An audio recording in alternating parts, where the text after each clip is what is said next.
Hey there, Curvis. This is Jemmy from Curve the Cube, your host and producer from Flintstone Media. And this is the 56th episode of the Curve the Cube podcast. And this is a very, very special episode for me. On this episode, it's an interfaith discussion between Sharif Elhosseiny of the Islamic Center of Palm Beach and myself, of course, and Wendy, Reverend Wendy Tobias of St. Joe's Unplugged, which is a division of St. Joe's Episcopal Church in Boynton Beach.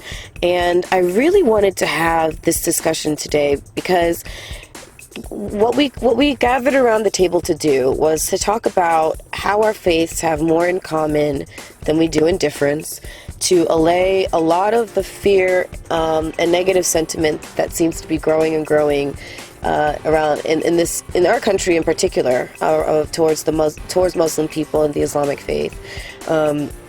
There's a lot of horrible things going on in this country, and it's being done in the name of Islam by groups most notably like ISIS, and it's horrible what they're doing. But what they do, even though it's in the name of Islam, doesn't really ring true for the Islamic faith. And so I wanted to speak to Sharif, who is the president of the Islamic Center Palm Beach, and find out what the Islamic faith really is. And I brought along my priest because I wanted the opportunity for us to figure out where we have more common ground. And the truth is, we have a lot of common ground. Both faiths are based on peace and love, and not on the horrible things that ISIS and other terrorist groups claim it is based on. And so this discussion, even though I reached out to Sharif a few weeks ago, what's interesting, I reached out to him just following the Paris attacks. I saw him being interviewed on television, and he gave a response to it that I thought was beautiful. So I reached out to him looking for him to be a guest on my podcast, and in the interim time, he was himself a victim of, well, not himself, but his center was a victim of a hate crime. A gentleman went in overnight and broke out almost all the windows of the center, and just really broke their hearts and at the same time. But they rallied together. They came from a place of forgiveness, and the community also rallied around them. He showed me a beautiful card that someone left for them, that just left on their doorstep. Someone left flowers for them. So, you know, what ended up coming out of this conversation was just a whole lot, both about understanding more about the Islamic faith, more about how its relationship to Christianity and to Jesus Christ, believe it or not, and also just a look at what their view is on terrorism and the terrorist acts that are being done in the name of their faith. I mean, imagine having someone with your last name, saying that they're doing acts for the blah, blah, blah family or whatever. And so many terrorists have done, I'm Christian, so many terrorists have done acts in the name of Christianity. It's just a horrible thing. So this podcast couldn't have come in at a better time. And we held the podcast last night as I'm recording this now. And today I just came from visiting his center because they were having a free open house event where they opened their doors up to the public for several hours today. And the subject was literally, this is what they have on a big banner out front: Islam condemns terrorism. All welcome. And it was really nice to see so many warm, smiling, loving faces who were members of their community welcoming me. I mean, just embracing me, and everybody else who came to visit, but also to see how many people outside of the Muslim faith came to visit. They had an open mic, and they welcomed all questions. People ask all kinds of questions about ISIS and terrorism, and you name it, they asked it. And just to see how openly they responded to them and allayed a whole bunch of fears from the people who were there. And it was a really beautiful, beautiful thing to see the community come together. And Sharif, who you'll meet on this podcast, is one of the nicest, warmest individuals I've ever met. And my priest, Wendy, is someone I hold in just such high regard. So I'm so grateful that you guys are going to meet both of them on this podcast. and I just can't speak enough about the importance of listening to this. It's fairly lengthy, but I encourage you to listen to the entire thing all the way through, because there's so many wonderful gems and nuggets of inspiration and knowledge. So with that, I will now shut up and get you guys going on this, the 56th episode of the Curve the Cube podcast with Sharif Elhosseiny of the Islamic Center of Palm Beach and Reverend Wendy Tobias of St. Joe's Unplugged. Enjoy. Curve the Cube will now initiate. Hi, Sharif. Hi. Hi, nice to meet you. Nice to meet you. Hi, how are you? Okay. How are you doing? So glad to finally meet you. Oh my gosh. Yeah, we've been thank talking you so much. Support with someone else sent me your post. He saw it. Oh, really? Yeah, Oh, good. Good. That makes me happy. So every window was broken? Yeah, you see, well, on this side, see this area, and I'll show you from the inside, but this is the main prayer hall. So he came in. On the other side, the south end of the building, there's no windows open. But this end has. Did he make it inside? He did, yeah, right? He came on the opposite end over there, and he broke in the window, and then he walked down the hallway. He broke all the windows. And he smashed them from the inside. From the inside. As he was smashing it, the windows were cutting them up. So blood was everywhere. Yeah. And then he left from that door. He opened So it. he was really a troubled person. Yeah. I believe so. So I was thinking we can sit like here. Sure. Chairs out. Yeah. That would be perfect. I'll show you inside, but just to make Okay. sure there's no foreshadowing, because the main thing is that we just want to. Sure. Yeah, like. Of course. One second. Respectful. Yeah. Sure. Yeah, it's really sad to see it in person, isn't it? Yeah, that is. But I think, doing this is really helping. Just the fact hope that so. you're willing to do this. Well, no, it is. I mean, just the effort is helping. For Yeah, sure. she's praying it now. They are. Yeah, Okay. she's praying 5 times a day. So they you are with me. Sure. Thank you. You're welcome. And give me 1 second. I'll be right out, and I'll bring you guys something to drink. Okay, great. Thank you. He's so nice. He's So nice. Yeah. Very nice and very humble. Is this wood? Does this work? Sure. Yeah, definitely. Perfect. Thank you. That's it. Great. You want it in the middle? Yeah. That's great. Thank you so much. welcome. This is perfect. So I wanted to say thank you so much for both of you being here and joining in on this conversation. I think it's such an important conversation for us to have. And I want to start it off a little light before I go heavy, and then we'll take it light again. Okay. Sure. I saw on Facebook a couple of weeks ago, someone posted a cartoon, and it made me giggle. And it said something to the effect of a Christian, a Muslim, a Buddhist, an atheist, and an agnostic walk into a coffee bar, ... and sat down and had a great cup of coffee and a conversation. And it made me think, you know what, that's what it's about. It's about us just getting together and talking and enjoying one another as the human beings that we are. So I wanted to allow you guys the opportunity to introduce yourselves on the podcast. So if you wanted to start. No, you can. Okay, hi Wendy. I am the Reverend Wendy Tobias, and I am the Associate Priest at St. Joseph's Episcopal Church in Boynton Beach, Florida. Yay. Oh, they know me. Go ahead. Okay, well, my name is Sharif Elhosseiny. I'm the president of the Islamic Center of Palm Beach in North Palm Beach, Florida. Okay, great. Awesome. Oh, let me pour something in that cup before it flies away again. Okay.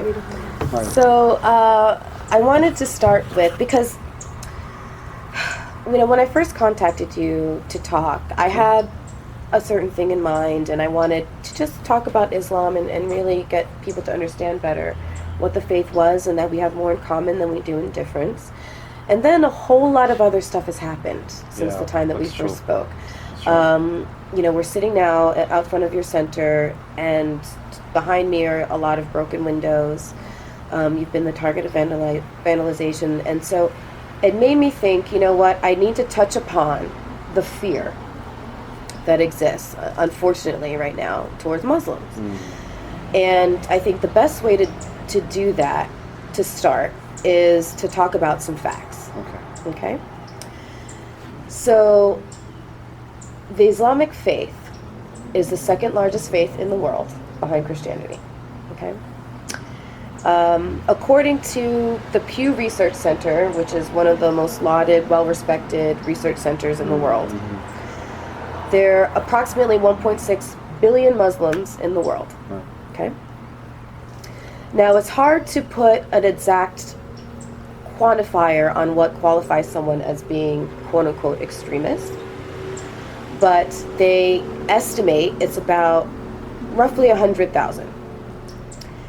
That is so far below 1%, it's essentially insignificant, okay?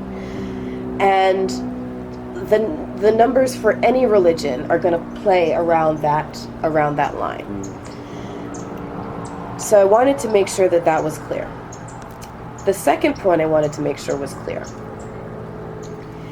was that, yes, there are people who commit heinous terrorist acts in the name of a Muslim faith, but there are people who cause heinous terrorist acts in the name of every single faith that exists.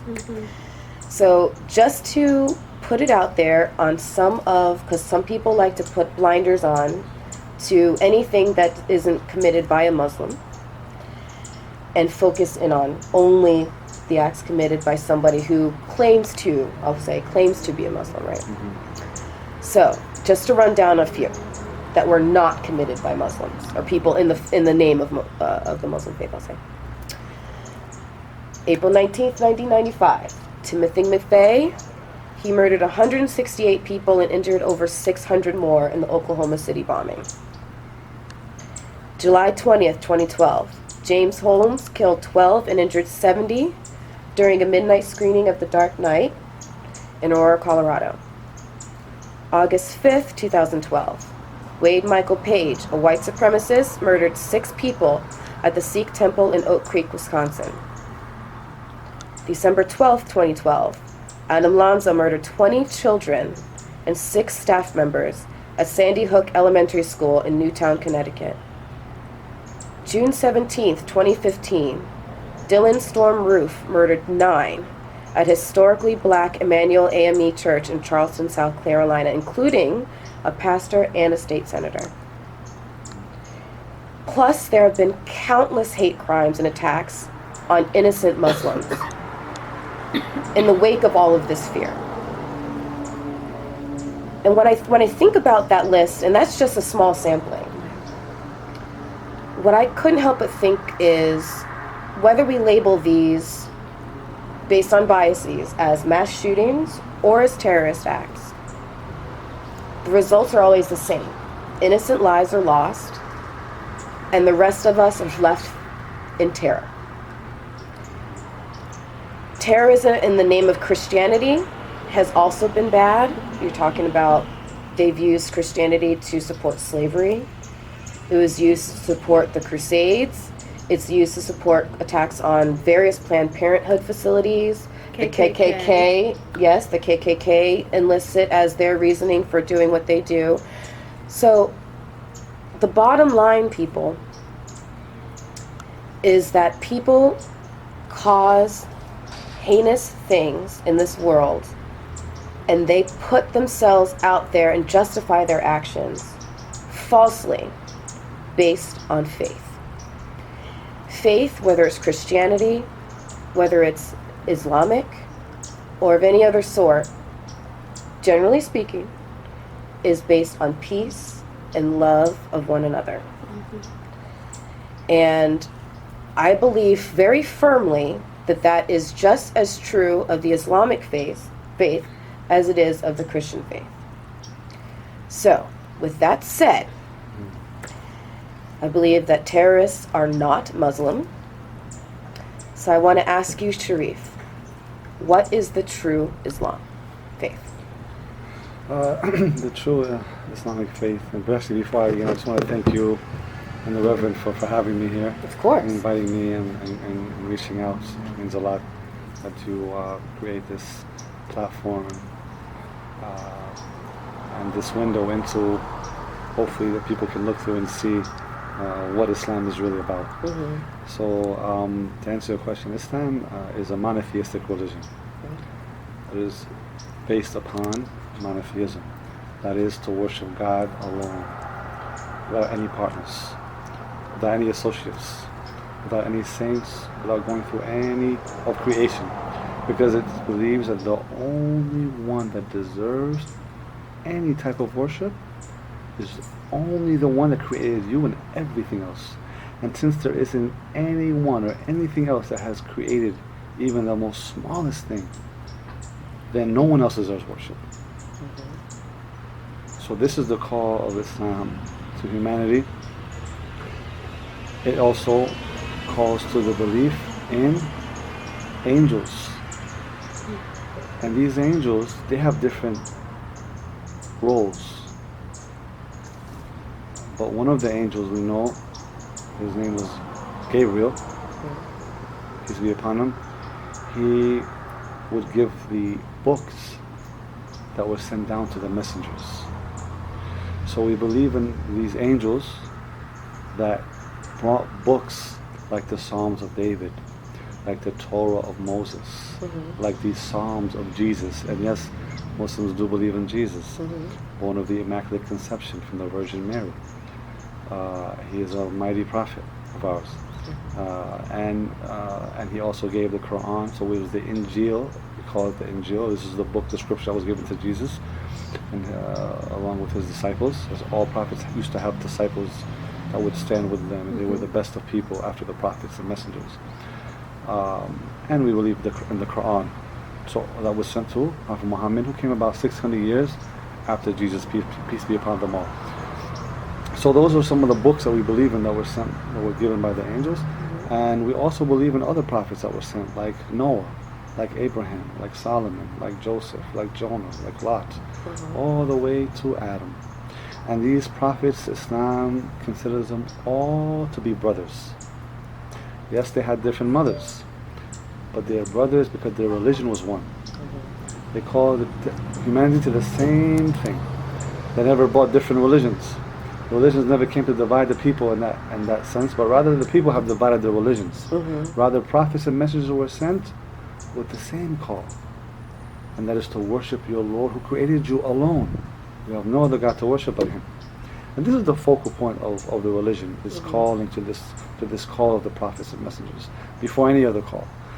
Even when it came to some of the social illnesses that were present in their time that are similar to even what we see today, they wouldn't address these issues first, no matter how bad they were. They wouldn't address them before addressing the most important issue, or the most important call for rectification of any society, which is to worship God alone. And everything else after that, once that's established, when an individual knows who his creator is, who created him, and what his purpose is, everything else will follow. Everything then becomes easy to understand. So these things that we believe in, along with the Day of Judgment, believing in the Day of Judgment, that there will be a time that God will judge the human beings. It is not for me and you to judge an individual's fate, because we don't know how an individual will die. So you cannot judge an individual you see from the street. You might look at him from the worst of people, but tomorrow he might be from the best of people. And you actually, if God does not shower His mercy upon you, might become worse than that individual that you were pointing at. And it might turn away the other way around, right? Well, we don't know. So we humble ourselves, and we know that depending on how an individual dies and what his station with his Creator will be, and based on that, he will be judged, and He will determine on that day what an individual's reward will be. Lastly, we believe in something called divine decree, which is to believe that whatever is supposed to hit you will never miss you. Whatever is supposed to miss you can never hit you. In other words, whatever is written for you is going to happen. Whether we're talking about our provisions in life, you cannot make any more or any less than what has been written for you to make. Yes, this life is built on means, so we have to work, we have to do the means. You pray to God, you ask Him for certain things, but then you have to do the means. Work, look for a job. You want to be healthy, you have to take care of this trust that God gave you, which is our body, and take care of it and exercise and so on and so forth. And everything else that we understand that works by a means. But it is, we believe, God who will determine whether or not this is something He will grant you, no matter how hard you work or how lackadaisical you might become. This is up to God. So we believe in this divine decree, and that allows individuals to have peace, because he knows that, look, whatever happens to him in life, it's good for him if he's a believer. As the Prophet, peace be upon him, explained that all of the circumstance of the believer, the one who believes in the oneness of the Creator, who believes in the messengers, along with the last and final messenger, Prophet Muhammad, peace be upon him, because it's not for us to reject any messengers. Rejecting one messenger is like rejecting all of them in our faith, right? So if one has this sound creed and he is a believer, that whatever happens to him is good, because as the Prophet, peace be upon him, explained, if he is given something good that he is pleased with, rather something that he is pleased with, a bounty of all other likes, right? Then he praises and thanks God. And if he is given something that he dislikes, something that is maybe of a hardship or a calamity, he's patient. And both are good for him. And he's patient with that. And this is some of the things that, this is actually the last pillar of faith, is that divine decree. First starting with the belief in the Creator, the angels, the books that they were sent with to the prophets, the Day of Judgment, and the divine decree. This is in short what Islam is. Of course, there are many other things that are connected to that teaching, as far as how to deal with your neighbors, how to deal with people in society, especially that come from different religions and different creed. How should one behave with his manners and his etiquette? How should one fulfill his trusts? How should one treat the elders, treat the young, our youth, his concern for the young, the orphans, charity, making sure that your neighbor is never hungry, because a person who eats while his neighbor's stomach is empty is someone who has done a sin and cannot be considered a believer if he behaves in this manner. And so there are many aspects to the religion that I think as people take time to read about, I think they'll find that it isn't anything what they see on television or represented by those who perpetrate those heinous, deplorable, atrocious crimes. As you're talking, as I'm listening to you, I'm thinking, I can't help but think how much of what you're saying is similar to the Christian faith. I mean, did something jump out at you in particular, Wendy? Just about the one God, that's the first commandment, and also with Judaism, the great Shema, and I think that we are also based in that. And there's so much more that unites us than divides us. Yeah.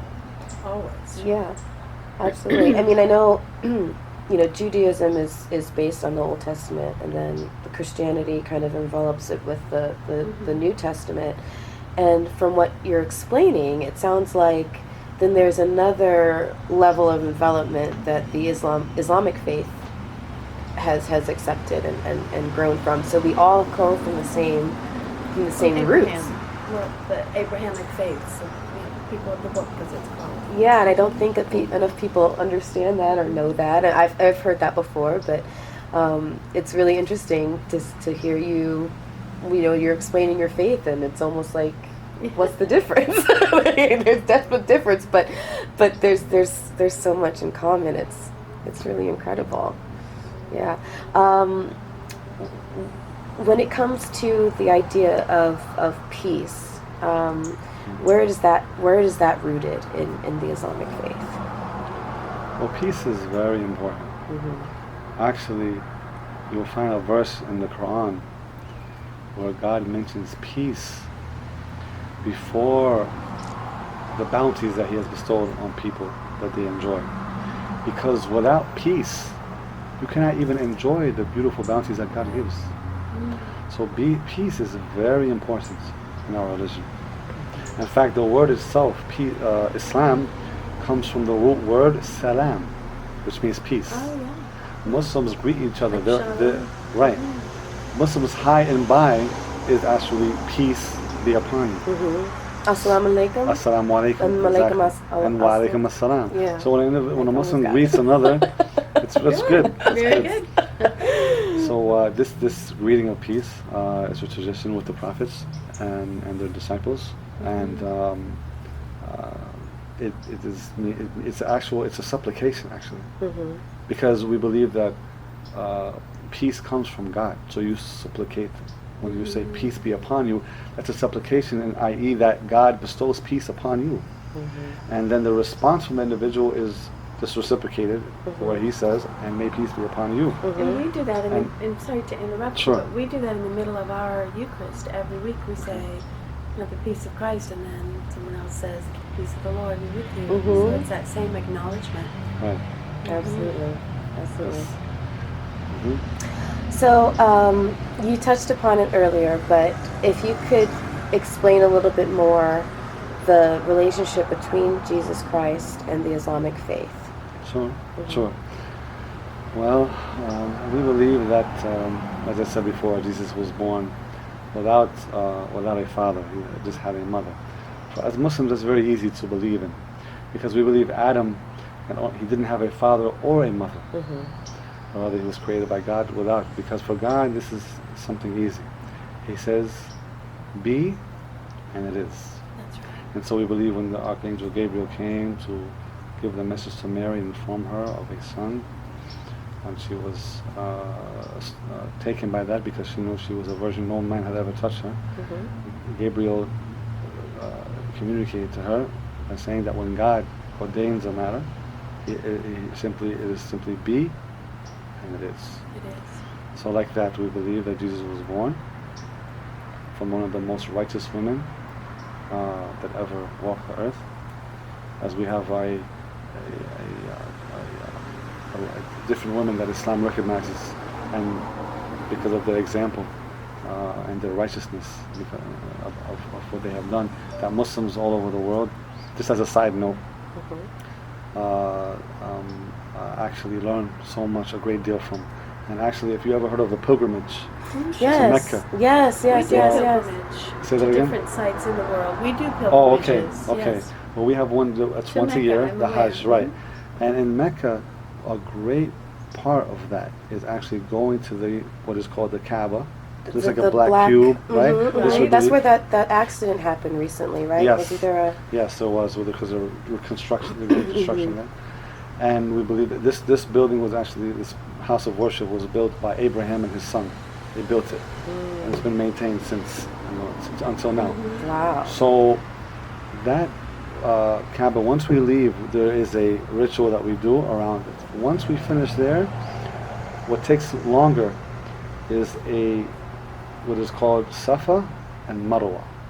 These are two mountains that Muslims go from one mountain to the other mountain, all right, 7 times. 7 times? 7 times, but actually, it is actually from one mountain to another is considered one. Wow. Then leaving from that mountain back to the other is 2. Right. and 3. So, yeah, and like this. And the reason why they do that, they are walking in the footsteps of a woman who is Hagar, as you might all know. Right, we know Hagar. Right. So, because of how righteous that woman was, men and women are obliged to follow in her footsteps. Because of her patience and her faith in God when Abraham left her in Mecca. With Ishmael. Yes. And they were patient, and they believed that God would provide, and she was looking for water, going back and forth. And she found that water later. It was a miracle in the middle of the desert. The water sprouted from the desert. I mean, imagine this. Yeah. Water right in the middle of the desert, and to this day it's coming. And that's how a city was formed. People started to come. They used to come and gather around places where water was. Of course.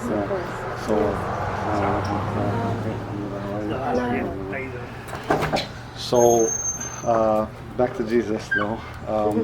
And the reason why I went there was because we're talking about a woman, his mother. Yes, And she is one of many of the righteous women that Islam recognizes. And in this regard, women are equal. In this regard. So, Jesus, peace be upon him, he spoke as a baby. And we have his words in the Quran in a chapter called Mary, or Maryam as we say. Really? Yes, because when the people that were there in that land, with the Jewish people at that time, they did not take it very well. That Mary had a son without being married. And so they did not accept him as a prophet, even though we have that he spoke. And what he said when he spoke, he said, God has made me a prophet, and has made me blessed wherever I be. And he has ordained kind treatment to my mother, to my parents. And he began to teach, even as a baby, one of the miracles. Because if you think about it, God was so just. And imagine Mary at that time, just how she felt in front of the people of that land. And no one who's going to believe her. What can she say? How can she convince these people that she... So she pointed to, and Jesus spoke. And from that moment, it was known Jesus was a mighty messenger. But he was a human being. In other words, he had to learn, as a baby, he had to learn how to grow and so forth until he became a man. And he became one of the known as the five mighty messengers, or we would say strong-willed messengers. Could be Abraham, Noah, Moses, Jesus, and Muhammad, peace be upon him. Those five. They have a significance. In the Quran, you have around 30 prophets and messengers. Although we believe in over 100,000 that were sent. Wow. We're aware of around 30 in the book. So Jesus has a high regard, in that he was. Yeshua, do you say? No, I'm not familiar with that. Yeshua for Jesus? No, we say Isa. Oh, I'm thinking Isa. Yeah, this is his name in Arabic. In Judaism, I believe. Yes, maybe in Judaism. Yeah. Yes. Isa. Isa. Yeah. So Jesus, he went through as all the prophets, or most of the prophets. Actually, all the prophets, we believe they were put through the most hardest of trials. The most who were tested were the prophets and messengers. They are also the most beloved to God. So that shows that God tests those whom he loves. And he loved the prophets and messengers the most, because they were the best and most noble of the people, so they were tested the most.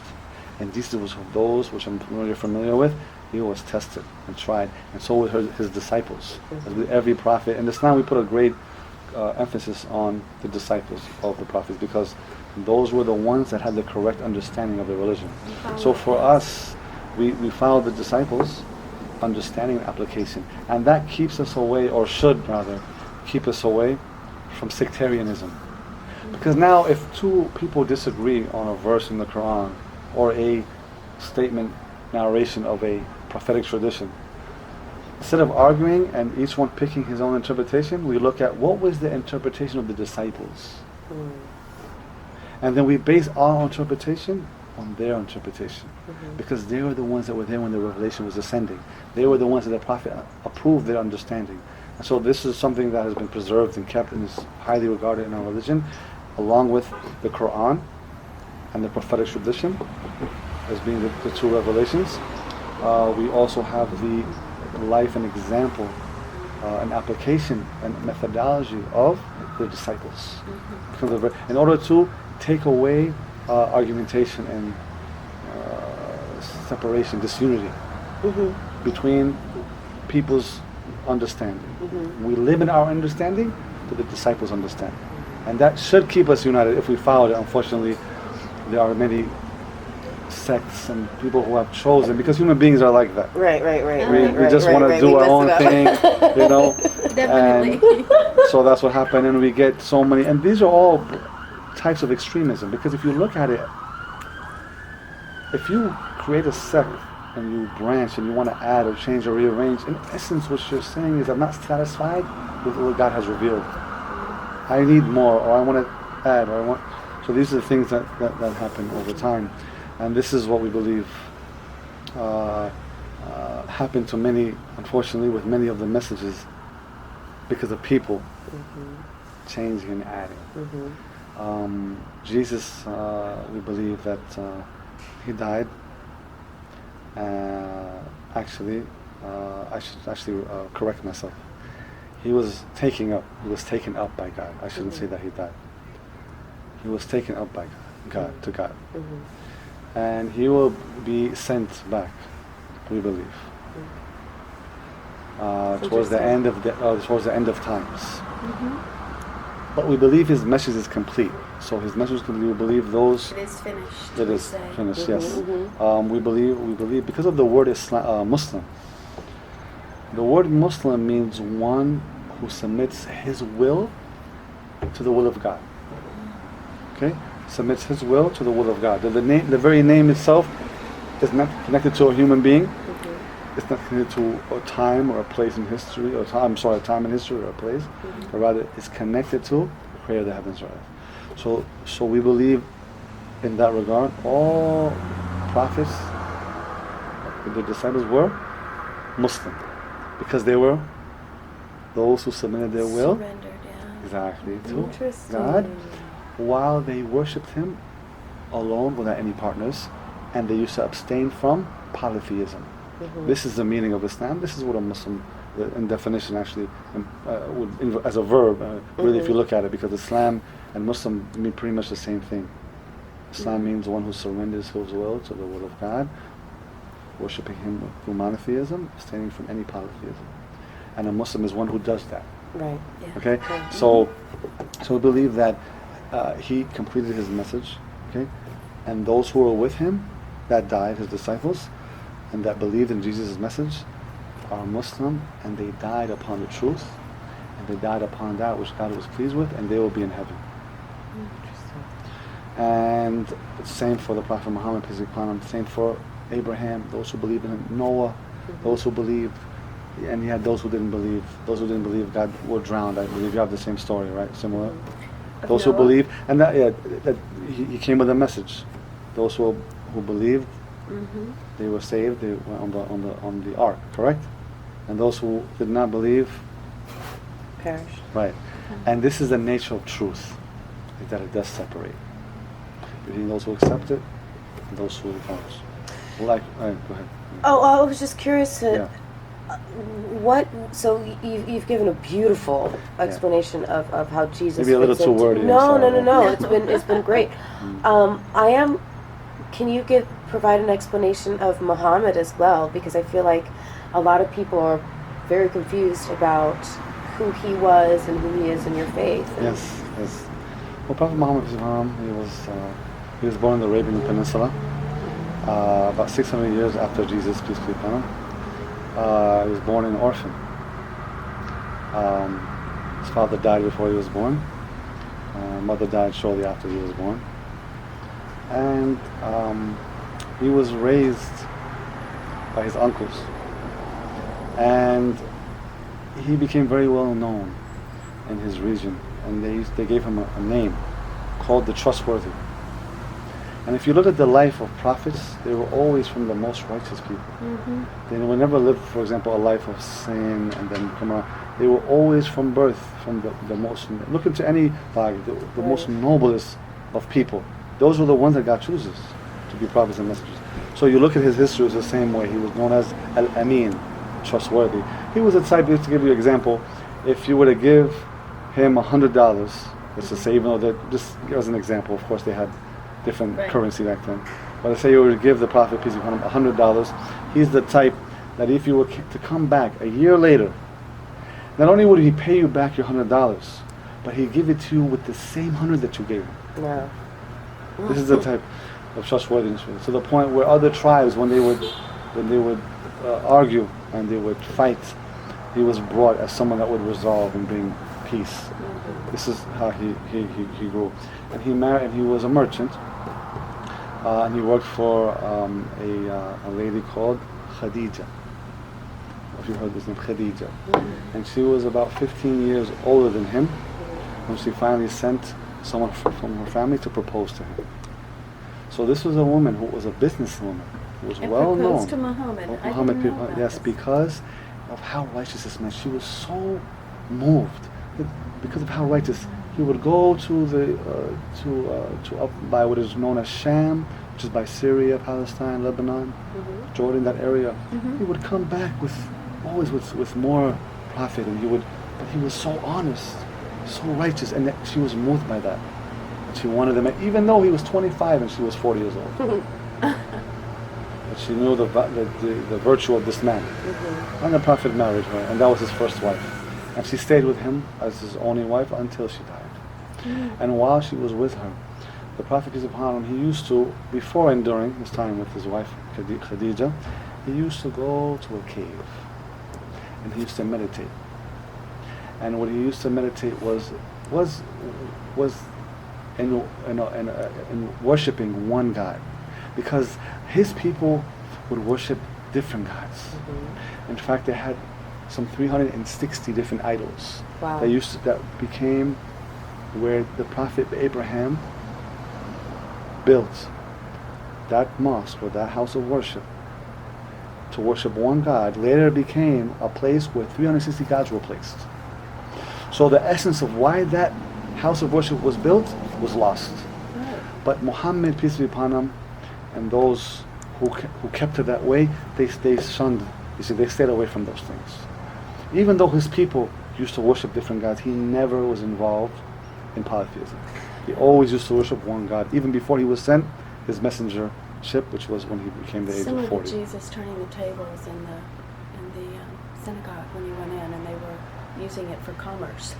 And those were the idols that they were worshiping instead of the one true God. Right. Yeah, the prophets, they were brothers. Yeah. Different mothers, same religion. They focused on that. Yeah. Yeah. Go ahead. So I know you're opening your doors up tomorrow to the public. You have you're interested in educating people more about what your faith really is. What's motivating you to do that, and what do you hope comes of it? Well, definitely what's motivated. We've been motivated for years, actually, in wanting to express what real Islam is, because these problems have been going on for a long time. So we've been very proactive here in this community. 2010, we had a big conference, a 2-day conference, an all-day conference for 2 days at the Palm Beach County Convention Center. And we had 2 big billboards. We had one on 95 and PGA. I remember this. Do you really? And then we had one right down by City Place. And we put a lot of time into, because we wanted to gather as many people as we could to show them what the true message of Islam is, because of the fact that Muslims are being painted with a broad brush. And we find now, to answer your question, what really motivates us now is we're seeing a huge spike in anti-Muslim, anti-Islam sentiment because really of sad. ISIS. Of course, there was never ever any coverage of such a type of evil type of people, along with social media and the news. And the crimes that they are perpetrating, that no one has seen these type of heinous acts how they perpetrate them in the name of religion. And that's great figures inciting more fear. Yeah. People in great positions or in high positions, it's racism, bottom line. Yeah. Oh, okay, I understand. Yes, for sure.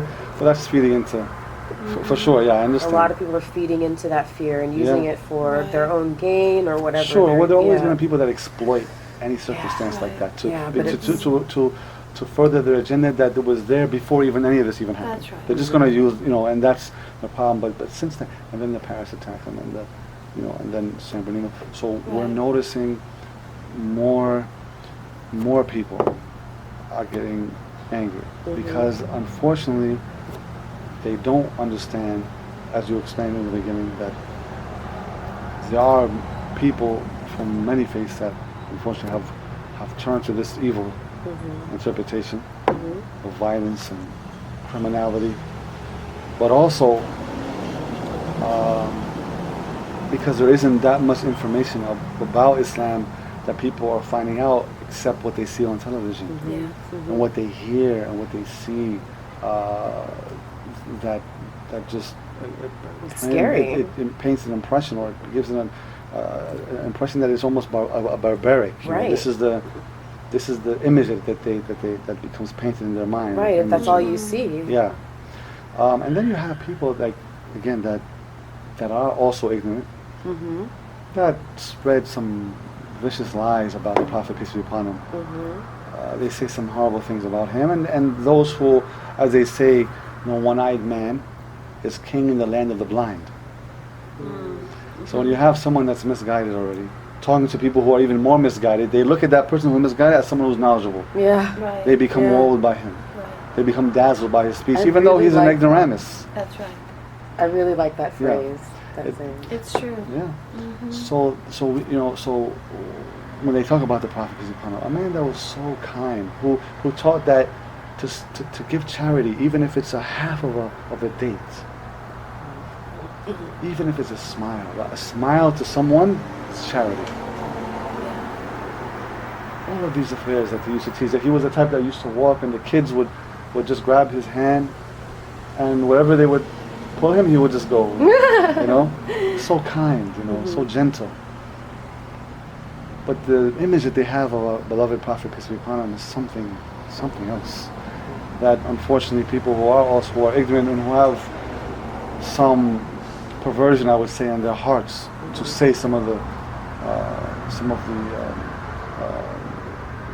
low things that they express about him. Unfortunately, they become swayed by that, and we want to portray the correct and communicate the real image of the Prophet, peace be upon him, the real message of the Prophet, peace be upon him, the real situation and circumstance, the real cause that he had, and what he did for humanity, and that he was a mercy to mankind, not someone that came to bring havoc and mayhem. No, but he was an individual that came to stabilize society. He sounds like he came to bring people back together. Sure, that is from the biggest call, because we believe that in order to become successful, we must be unified, but unified not on anything, upon the truth. We must be, and that's what his call, to unify us upon the truth. One God, yes, Yeah. exactly. Mm-hmm. And to obey that Lord, and to be shy from that Lord more than anything. Mm-hmm. So an individual is alone in his room, and doing something possibly that he's not, or he or she is not supposed to be doing. And one only becomes startled when those footsteps are heard up the stairs, and one covers it. Islam came to take that away to where, yes, we are shy from people that we respect, that we are worried about knowing about things that we might be shameful about, but we are more shy of God, because that whole time when you were doing that thing that was shameful, God was watching you the whole time. Why weren't you covering up all then? Because we think about our father or our spouse or someone that we cannot fathom the thought of knowing. So God brings that focus on God, to be a God-conscious person, that wherever he is righteous, whether he is in open or in secret. That he is trustworthy. He doesn't fall within the corruption of some of the morals in society that we find, that is not about what's right or wrong, but what you can get away with. Yeah. Islam says no. Have you, when you think about groups like ISIS that are perverting your faith, have you thought about what it is that they're pulling out of the Quran or out of the faith that brings them to those conclusions, that makes them act like that? Have you thought about what those things could be? That's a good question. Yes. Well, our Prophet Muhammad, peace be upon him, actually, a lot of things that people don't know is that he prophesied these people coming. He spoke about them, and he said if he was alive to meet these people, he would fight them to a degree that he wouldn't leave any one of them left, because it's the ideology. You have to cut it. If you don't mind, I'm going to stop, because that is the call to prayer. Yes, hear him. He's calling towards the east. So we'll stop for I that love call. it.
So what he was saying I was actually, going to ask you to explain. That was beautiful. this is the call that we call from here 5 times a day before every prayer. And Islam is a religion that it gives a great importance to prayer. In fact, it is the most important pillar in our religion after the pillar of worshiping God alone. Is to establish the prayer at fixed times. Of course, people can pray anytime they want. They can supplicate anytime they want. But there are certain times within the day that they are to stop what they're doing. So when that call is made, the people in their shops, people in their homes, people wherever they may be, they will begin to close up, okay, and temporarily put things aside, okay, and begin to make what is called ablution, which is to wash their hands, their face, their arms. They would wipe their heads, they would wash their feet, and they would proceed to stand before God in prayer, in congregation, if they're able, or wherever they are, if that's the circumstance.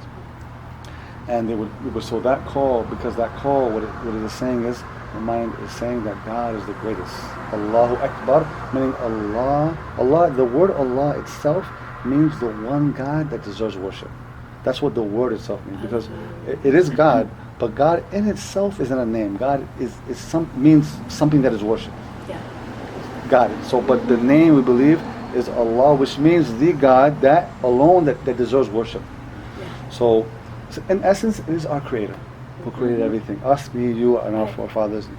So, Allahu Akbar, meaning Allah is the greatest, greater than anything. Right? Allah is the greatest, and He's saying that He bear witnesses that there is none that has the right to be worshipped in truth, because there are many things that are worshipped besides God, but they are not worshipped in truth. In fact, the only one that deserves is the Creator.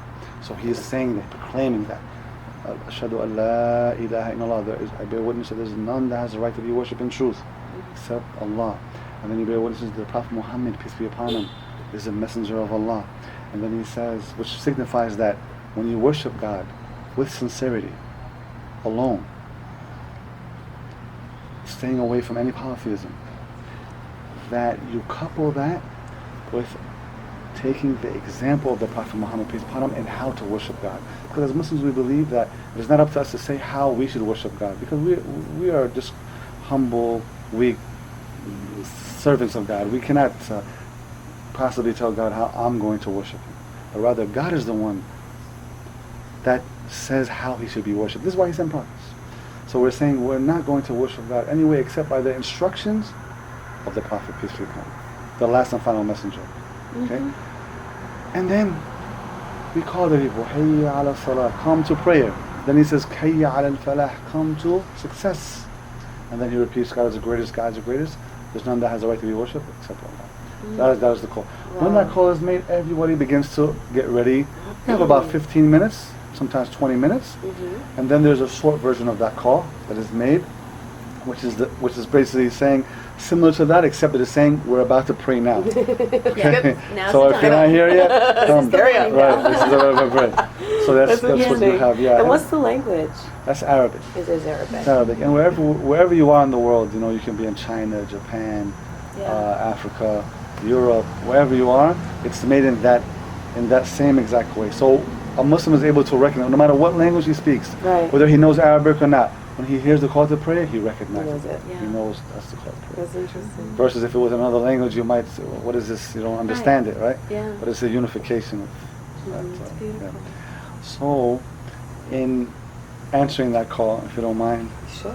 Do you mind if I? You need to go. Yeah, we'll go and pray, and then we can continue. Absolutely. That's right.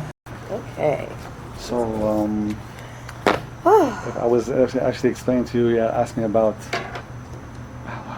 Do we know where they actually get this thinking from? Versus there? Yeah. And I was saying that the Prophet, peace be upon him,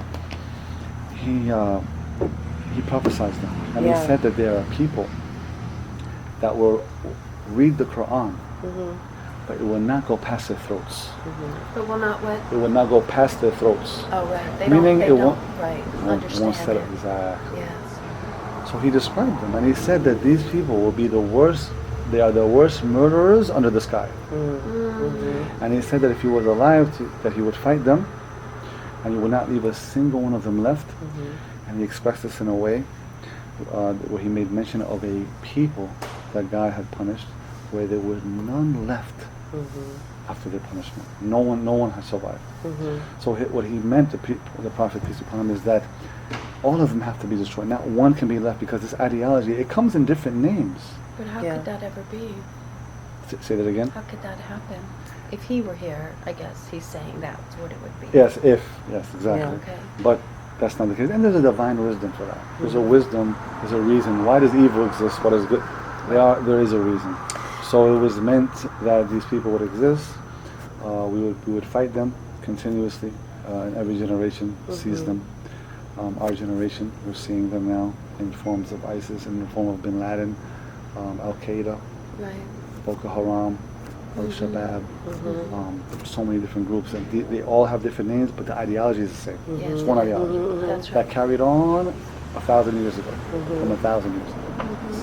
If you- So, If you could say anything to the leader of one of these groups, the leader of ISIS, what would you say? I would say to them like one of the disciples of the Prophet, peace be upon him, said when he met them, because they said it early. The Prophet had died, peace be upon him, but some of the disciples were still alive. And when they sprung up, he made a statement to them, in which I would say the same thing to them. I would say, how is it that you people think that you're correct when you do not have not even one scholar amongst you? Not one person. Not one scholar? Not one scholar. Really? Not one scholar. No. Scholar who follows, of course, the prophetic tradition. Of course, Muhammad. nowadays Right. anyone can just rise up and say he's a scholar, but a Right. scholar that the Muslims globally recognize, not even one. And this companion, whose name was Ibn Abbas, he said, how is it that you believe that you all are correct when not one disciple of the Prophet Muhammad, peace be upon him, is with you? This is what he told me. He said, not one disciple who are still remaining after the Prophet's death, not even one of them is with you people. Because they did the same thing then what they're doing now. At the time of the Prophet, peace be upon him, after he died, they broke off from the disciples and they went somewhere in the outskirts. And now they do the same thing. They broke off and they went to Iraq and Syria and said, this is the Islamic State. Same thing. They take themselves to an area and they seclude themselves away from the Muslim nation. This is always their trait. Even here in Muslim cities across America, unfortunately we hear people that say, oh, the mosques are where they're planning these plots, and this is where they. Right. And actually, they are not ever in any organized community. You will not find them.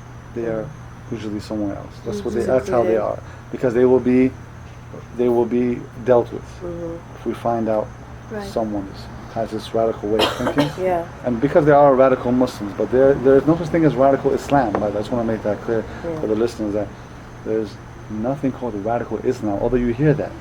Islam is Islam. It's a religion.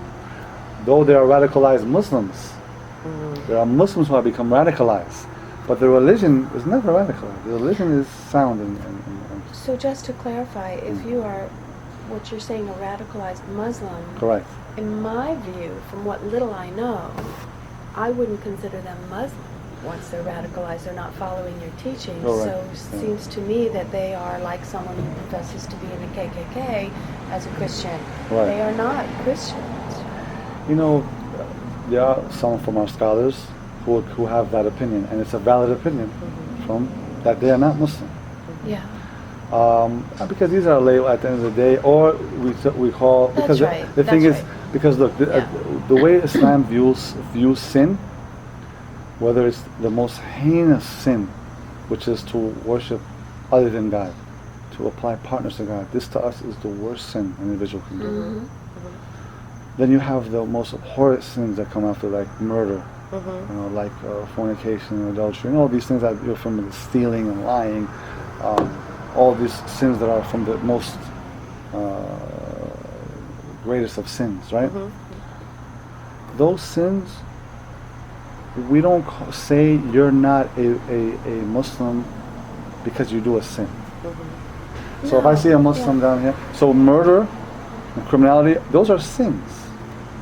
So I'm just giving you the reason why we are the same way. In Christianity, exactly. it's the same thing. Right. So that's why of the scholars are of the opinion that they are still Muslim, but they are Muslims who are evil and corrupt and are not following God and nor the messenger, but they are following the devil. They're not soldiers of a caliphate. They are soldiers of the Satan. That's right. Yeah. And this is why some of the scholars they shy away from condemning them, because Islam places very big importance on judging, Yes. and very important, and that if we do so, it has to be by strict criteria. So if we were to judge him as not being Muslim, we would have to say that his belief Right. has taken him outside the fold of Islam. So Yes. That's right. so so he would have to say that I don't believe in one God. I believe in 2 or 3. But at the end of the day, they're all labels. If I take this That's can right. of Schweppes Yeah. and I empty it and put water inside, is it still ginger ale? Even though it says it in here, That's right. it's No. water. Right. It's a label. It's just a label. People claim a lot of things.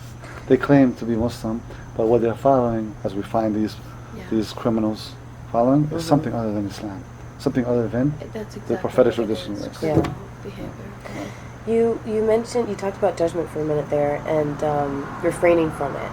And I found it very moving that the man who vandalized your center, that when you talked about him, you talked about him as if that you've already forgiven him. Right. Where does that come from, and can you express that again here? Well, when I speak about judging, I don't want to mislead you or say something that might seem misleading, actually. Judging would mean that, for example, a person's heart, a person's intentions. Many times you can't judge that. Although you can judge from right and wrong, you can judge, and we use, of course, the criteria in which we use to judge when needed, whether in court, it's a judge who's judging between us, or whatever the situation is. We would judge between that which God has revealed, right? To judge. But anything further than that, we don't get into. We cannot judge a person's future. We cannot judge a person's intention many times. We cannot judge many things.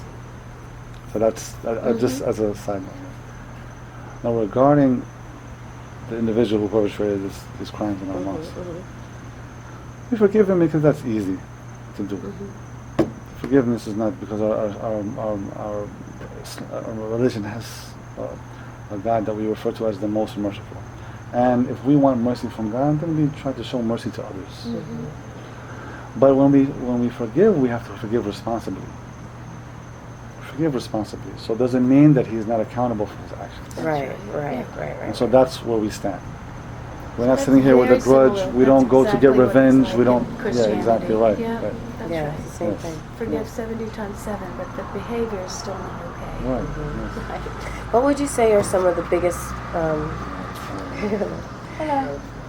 What would you say are some of the biggest misconceptions that you've come up against people having about Islam or being a Oh, Muslim? well, that women can't leave their homes without a male guardian, that women are subjugated and oppressed and have to walk behind the man, and Islam teaches that women can't drive, or that she has to be, or that we believe in honor killings, and that women have to have a witness if they're raped, and all these things that we constantly hear.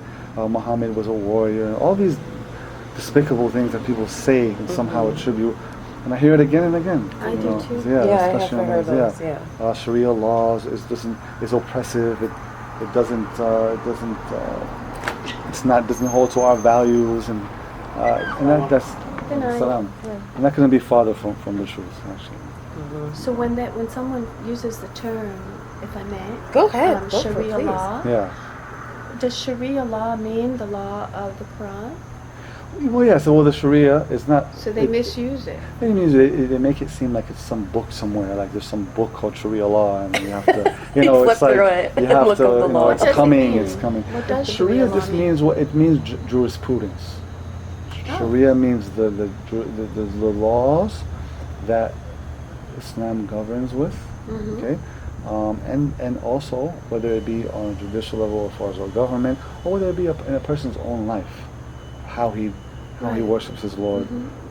All of it encompasses what is known as the jurisprudence of the religion. Those fine, detailed matters of jurisprudence, you'll find people often refer to as what is in the Sharia. all right, per se.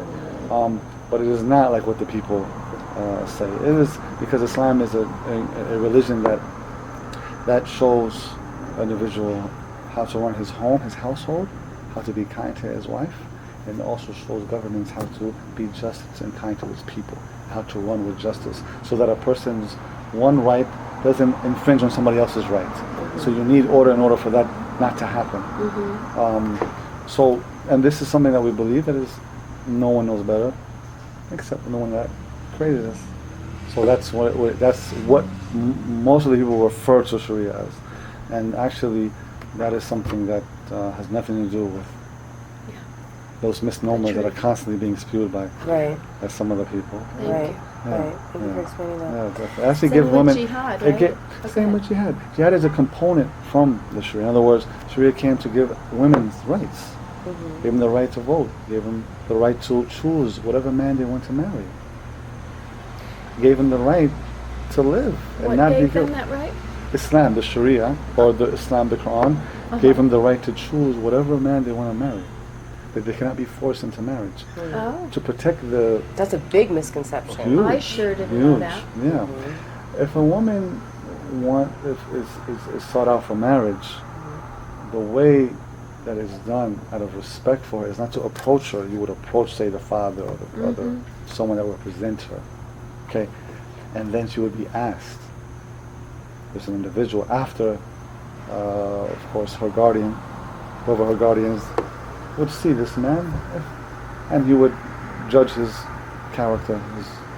He would judge him as far as the soundness of his creed and his belief, and the other noble traits that an individual uses to judge an individual, his virtue. And then he would introduce that person to his daughter and say, "This is an individual. He's very well known. He has a good reputation. He's a righteous man. Would you like to see him?" She might say, "Okay." She gets to meet him. And she decides whether he's somebody that she's attracted to, that somebody that is compatible with, somebody that she feels she's good. And then she will make the decision what she wants to make. She can say no. Yeah. Or She can has say time to get to know him first? yes, they will sit and they will She talk. doesn't have to decide right then? No. Okay, good. They can meet as many times as they need to. Yes. It sounds, even Right. though the order is different, a little Yeah. different, it makes me think of, a guy going to course. the father of Right. the woman he's been seeing and asking That him. still happens today. Asking him permission to Right. even propose, Right. or for her to have Right. it's very, it reminds me of that. Yes. Makes me think of that. Women are protected, but they're not subjected. They're not, So would a young man also have a guardian? No, the men are different. The men, the women are the ones that are maintained. So the fathers are supposed to take care of their daughters. But the sons are supposed to work and provide. So they don't have an actual guardian to give them away. But for the women, they have someone taking care of them until they're married and someone takes care of them. If by circumstance she needs to work, because women are allowed to work, that's fine. But traditionally, the woman would be sought out for a marriage, and then she would be taken care of, given a home, given provisions, given anything that she needs in order for her to feel comfortable and help. Whatever she can help in society, she can help in many ways, but that she has a choice. If she would like to work, that's her choice. But the man has no choice. He has to work. And this is a duty, because men and women are equal, but they have different roles. And this is what Islam recognizes. It allows a man to be a man and a woman to be a woman. It gives and it recognizes that role. It recognizes a woman, everything from But I don't want to. That's straying maybe from. But this is Which is helpful. Yeah. So that's it gave them and if a woman wants to divorce her husband, she's not locked in. She can divorce her husband. If he turns out to be a man that is, or changes, maybe he changes. Maybe he was good, but he couldn't stand the test of time. He went astray, or he just couldn't be steadfast in his however he was when she first married him. Or maybe the personalities just can't get along. Yeah. She is allowed to divorce him. She owns her own property. Even if she works, she keeps that wealth. The man does not have the right to take it. Unlike the woman, she has a right to be spent upon. So the man has to spend on her wife and give her and like this. But she can keep her money. That's her money. The man can't take that money. That does. Yeah, That sounds pretty hers. good. Sign me up. So yes, so I mean, and these are just some of the beautiful rights Yeah. that And Islam you gave. were saying about jihad, and that's also Yes, thanks for asking. misunderstood. That's excellent. Yes, right. jihad comes from the word struggle. It means to struggle, to strive. So there are many forms of jihad. The first is jihad as it relates to striving in yourself to worship God and make His word the highest in your life. So jihad is struggle, making the word of God the And most that can be a highest. in struggle sometimes. Oh, Sure. absolutely. Yeah. An individual setting his alarm at the break of dawn to get up solely for the purpose Okay. to worship His God. Not to get up because of school, not because I have a job I have to get to, To because I have a pray. paycheck to make sure I get it at the end of the week. Not because of something tangible that he knows he's going to get, so he gets up to chase after. But something that your reward, you can't, it's not tangible, it's nothing. You don't see your Creator. You might not get the same, Yeah. there is a sweetness in the heart of those who have faith in Him. And that's what makes an individual sacrifice his bed in the middle of the night. Even though he's tired, even though he's comfortable in his warm, toasty, bed, and he's comfortable and his head hurts. But the women But get up he's- as well, right? Oh, To pray. absolutely. Yes. Absolutely. And we learned that from them, actually. Women get up. We learned that from them as well, from righteous women who were righteous, who would pray in the middle of the night when everyone else was sleeping. Beautiful. So, and women many times are the ones that wake up their husband. When they fast in Ramadan, the women are the one getting up sometimes an hour before the man to prepare some food before the break of dawn so he can nourish himself before he starts fasting. Women have a tremendous role. They're the backbone of every household, of community, and what they do to assist in the community, whether they're assisting their husband or they're assisting others in so many ways, even when it comes to taking care of people who are in need of assistance and other people. Women have a tremendous place. That's a topic of its own, of course. But the struggle first begins within your own self, to lower your gaze when women are passing by, to not gaze upon them or to enjoy their beauty that only the husband has the right to enjoy. But rather he should restrain himself, restrain his lust, and whatever else that he might be attracted to that might not necessarily be something that he should pursue as a test. And there are many things that God has set boundaries for in an individual's self and individual's life that he should refrain from. That takes discipline, takes struggle, and that's the first struggle that an individual has to achieve and accomplish. Second And that's is jihad. That's jihad. Second type of jihad is jihad in knowledge, jihad in knowledge, to seek knowledge, because we all know that none of us can be knowledgeable by relaxation. You all, I'm sure, seem very accomplished, and you all can definitely can relate to the fact that whenever you've accomplished anything in your life, especially when it comes to education, you worked hard, you crammed for tests, you hardly slept, you worked. Had you not done that, knowledge wouldn't have just came and said exactly, right? So this is the second part of jihad, just jihad into learning. Whatever role that God has given you, whether if of course there is an essential part of your religion that every Muslim has to strive to learn, that everyone should have as far as those basic fundamentals of their belief. But then suppose an individual is regarding as a scientist or a doctor, should strive in that and become the best and learn, seek and to fix and to add value to society, right? So Islam calls to that. Now we get to the jihad that is on the battlefield. And that jihad on the battlefield has a set of conditions, rules, and principles that are followed in an orderly way.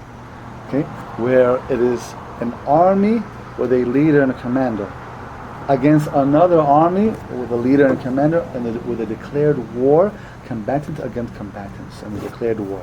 That is when jihad becomes on the battlefield. It is not some man in a cave sending people to go out and do some operations, or somebody in a building in New York City somewhere, or in Miami or East London, or just plotting, or with the Boston bombers, for example, what they did. This is not jihad. This is criminality. This is terrorism. This is terrorism. Yes. Laila Shatara from the Islamic Center in Boca. I was on a panel with her at Lynn University, and she said basically they're thugs. Right. I don't know if you know her. She's well known. Really wonderful. Yeah, she's well known. I'm familiar with her family. Yes. Yes. She's a beautiful woman. So with jihad, because every country has a right to protect its borders and its interests, right? So jihad is there so that when a time like that comes, or another reason comes to fight, that the sanctity of life is preserved, and that people who are non-combatants are not harmed. Mm-hmm. And so the Prophet, peace be upon him, used to explicitly direct his disciples to not harm even the trees, especially trees that had fruits. The monks in the monasteries are not to be touched. No women, no children, non-combatants. And that is at a time of war. How much so in the time where there's no war? In a time where people are enjoying a football game in a stadium or a concert or something, and then they think that this is... How can this be considered anything close to what the Prophet peace be upon him said? That's Where really even helpful. in battle, in combat, in legitimate war, innocent bystanders, non-combatants are not to be touched. Yeah. So this is a tremendous transgression that these people perpetrate in the name of jihad. That has nothing to do with jihad. Jihad is very clearly defined. So our Yeah. Archbishop of Canterbury, the former one, Rowan Williams, wrote a book called Just War. When there are conditions for a just war, Right. so that's what you're talking about. Yes. That when there's the extreme situation and there's a war going on, and it's declared that is Yes. jihad. It's We not must fear God this even in that time. And you misunderstanding. explained earlier that Beautiful. when there have to be rules set in place so that one person's right doesn't infringe on another person's Yes. right, and that's what made me think about when you're talking about every country has a right to protect its borders, and so one country shouldn't infringe upon another, and so that might be a just cause for that struggle or for that war. But even then, that there should be there's a layout of how that should occur Exactly. in order to minimize, Yes. any transgressions against the innocent. And that layout is found in the Quran. Mhm. That layout is found in the Quran. So that these things don't happen. So what they're doing is so far So far, exactly. from what it's supposed to mean when you say Mhm. jihad. That Yes. it's really a blasphemous use of the word. Yes. It really is. It really is. So. That's very helpful. Yeah, Yes, thank you. Right. As we begin to wrap up, is there anything that we haven't covered that you were curious about, Wendy, or wanted to ask? The only thing that when I was reading in here, and this may be another whole conversation, Sure. but what you say in here about the distortion of Christianity and the approach that we're born in sin and we're, all of that, I don't believe that. Okay. That Yeah. isn't my believe understanding that. as a Christian. Right. We are not, and I think that in the Christian Mm. religion, we have the far right and the far left, Mm. and it's. And everybody in between. But I think that popular culture has also hijacked Christianity, and Yeah, I'm and tired the of same- it. Yeah. Because we, in So you don't believe in the Genesis original chapter sin? 1. Huh. In Genesis Wow. chapter 1 says, and God saw that it was good. Yeah. Adam and Eve don't happen until chapter 3. Mm. We Yeah. all are created in the image and likeness of God, and God saw that it was good. And so I think that isn't preached enough. Yeah. And that then we've all been given the opportunity to choose between good and evil. So that, Right. there's a lot of Christians that do not believe in And, the way that It's yes. called the original sin, right? I believe. Yes, that's right. Yeah. Yeah, Yeah. the, And the belief is original blessing, and that yes, we do sin, and we Right. do need to repent. Absolutely, we do. But we don't believe that you all bear the sin of because of what. But that at Adam our did. core, we are made in the image and likeness of God, and we are supposed to be honoring the one God in that way. I see. yeah. So there's a, and I think that just like I'm sure I can misunderstand Islam, that's why it's so important that we are able to Sure, communicate sure, and talk. And sure. I think just education in general about religion is so crucial. Yeah. So my prayer is that more people would hear this podcast and want to know more, because this has we've just not even scratched the surface Right. of Right. a Right. conversation. I agree.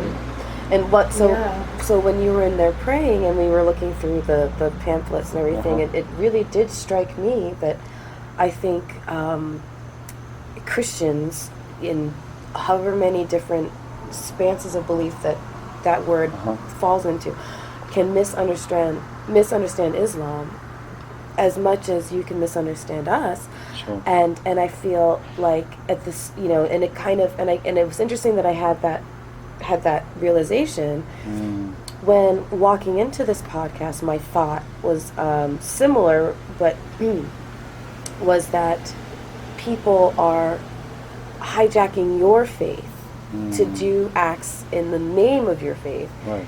And it can be just as frustrating for you as it is whenever somebody hijacks my faith. That's right. And does stuff in the name of Christianity. Right. And Yes. so I think it all goes to the core of there's so much more that we have in common, even in our misunderstanding.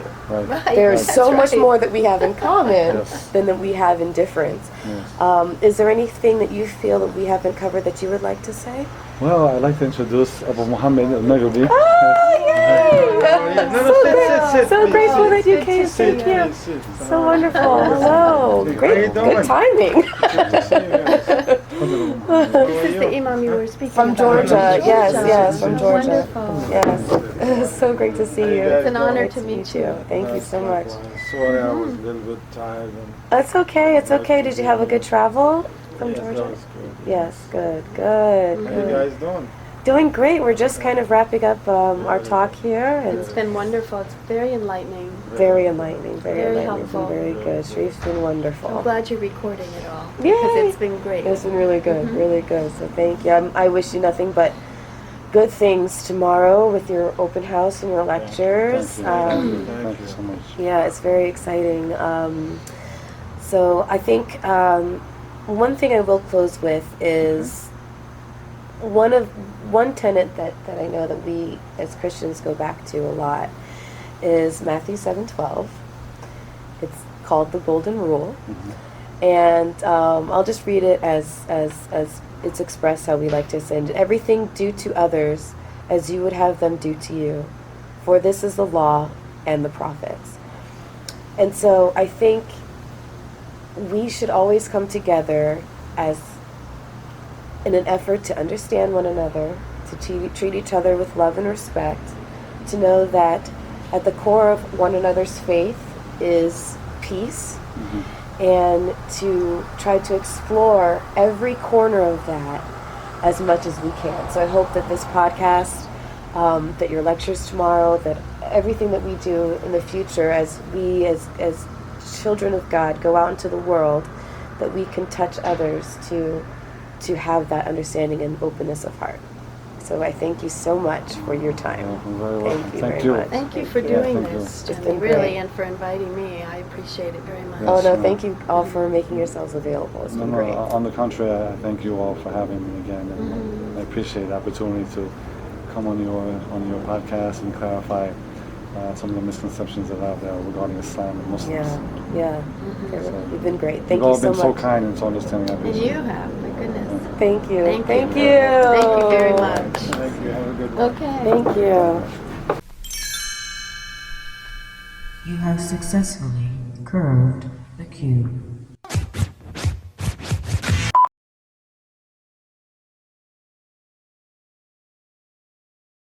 For more about the Islamic Center of Palm Beach, head to palmbeachmuslims.com. For more on St. Joe's Episcopal Church, or St. Joe's Unplugged service in particular, head to stjoesunplugged.org.